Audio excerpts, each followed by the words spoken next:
Terima kasih atas kesempatan yang diberikan. Kebetulan saya Santo Water ya Pak, tapi kebetulan saya peminat sejarah. Sehari-hari saya ini insinyur tambang, ya, sekolah saya tambang. Jadi saya memberikan pendapat saya bahwa benar bahwa saya sudah buktikan juga ke Museum Peradaban yang di Cipali, Jawa Barat. Itu ada tapak perunggu, ya kan? Ada kubur batu, ada jam matahari juga. Jadi waktu saya ke Inggris di Stonehenge, jam mataharinya kan berbentuk Stonehenge, ada kelompok paganisme. Paganisme itu ya mungkin agak lama-lama lah. Kalau kita sini mungkin ya sekretisme lah. Dan secara sejarah saya kan lihat jam matahari mereka tuh simple gitu ya, hanya penunjuk begitu. Tapi kalau di Cipali, lingkaran itu kalau jam 12 siang ceklek itu pas jam 12 siang. Dan mereka tempat berkumpul di dua lingkaran itu. Dan kalau di Cipali, semua batunya pipih ya. Ada menhir dan dolmen.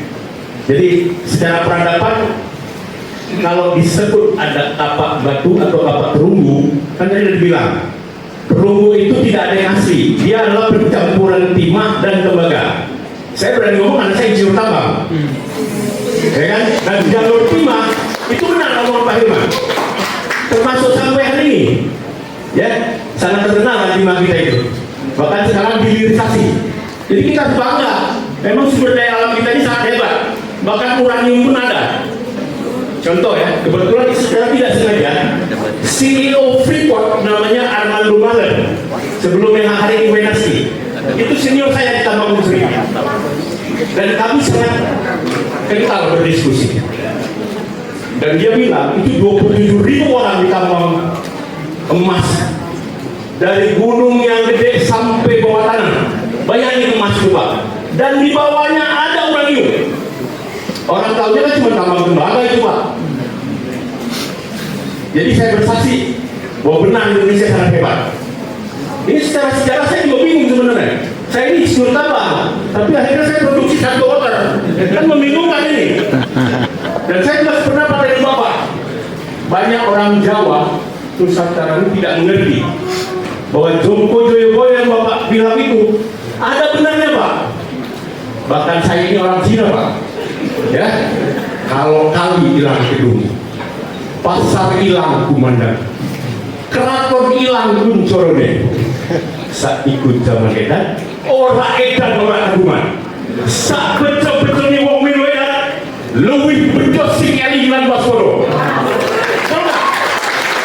Bahkan ada pepatah Arab mengatakan, tuntutlah ilmu sampai ke negeri Cina.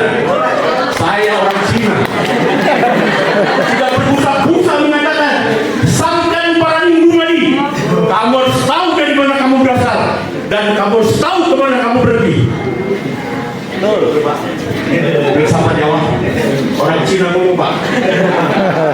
Ya, bahkan kalau secara Samawi, saya Katolik, mama saya Buddha, kakak saya Islam, kami Indonesia Raya. Ya. Tetapi menyambut filsafat Jawa, kita semua sadar mau ngelakoni nerimo ing padung. Jadi kalau hari ini peradaban berubah karena penemuan Pak Hilman, kalian jangan kaget. Wes wayahe titi wajine. Oke?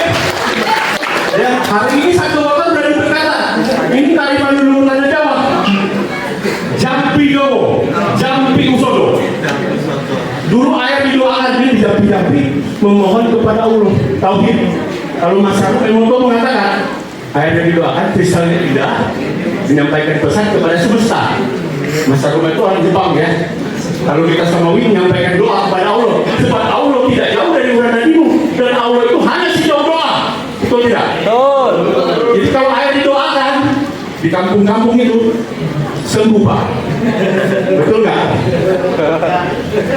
Nggak di Jawa, cerita Jawa. Betul ya? Ini bisa cerita Jawa. Bahkan tangan masuk ke tenggorokan, namanya idu paci. Betul nggak Pak? Diusap-usap ke bubur-bubur, sembuh Pak. Ini saya lagi cerita tentang peradaban. Bagaimana peradaban itu ada sampai hari ini ada. Sama seperti di Mesir. Kalau muminya itu hebat, sampai sekarang di Mesir ada Tapi hari ini kalau kita mau lihat bumi masih hidup di mana nih? Toraja. Benar nggak? Kita saya sangat berapi-api Pak. Karena ini leluhur kita hebat. Sakti Mendragunan. Ya, kita cerita yang paling baru ya. Pernah dengar Sosro Hatung, gurunya Soekarno, mengetuai salah satu ya ahli bahasa waktu pembentukan PBB. Dia ada poliglot, menguasai 30 lebih bahasa dunia. Dan dia balik ke Indonesia, itu sangat terkenal. Sosro Hatung itu kakaknya Kartini, ya. Dia nggak tahu dia Kartini adiknya. Bayangkan ya, adiknya aja habis bilang berberita terang. Ya, kakaknya juga dapat lagi sebenarnya. Dia guru Soekarno. Dan dia terkenal di Eropa, pangeran tanah Jawa. Dan dia menguasai 30 lebih bahasa, Pak. Dan salah satu pemegang saham PBB. Dia yang menerjemahkan berbagai macam bahasa suku bangsa. Bahkan orang Belanda, Amerika pun sama sama dia. Kalau tidak ada yang bisa menerjemahkan pada saat sidang PBB, sebanyak yang dia bisa. Dan kita bangga. Masa orang Cina udah bangga begini? Kalian tidak percaya? Satu lagi kehebatan dia. Dia waktu itu pulang Indonesia di-hire oleh Ki Hajar Dewantara. Jadi guru. Karena sekarang kan Pak dosen kan guru, ngajarin kita. Kan dunia bisa berubah ya. Contoh Profesor Katul itu berubah ya. Bukunya terkenal kan Ilmu Kantilaku. Betul ya Pak ya? Ya bayangkan saya ini isi tambang Pak.